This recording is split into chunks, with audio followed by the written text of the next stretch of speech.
Ayan guys. Mayroon tayong lumpiang sariwa dito. Pananghalian namin. Kain na tayo.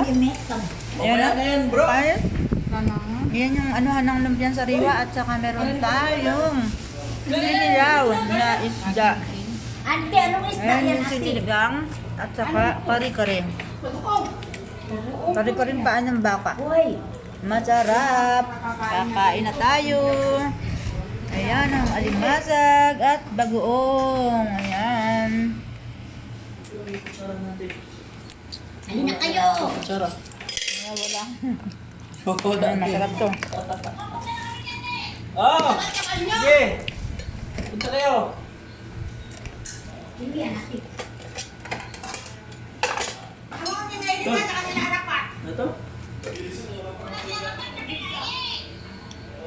Yung mga bata, tulog ba? Bakit? Yung mga anak nyo, tulog ba?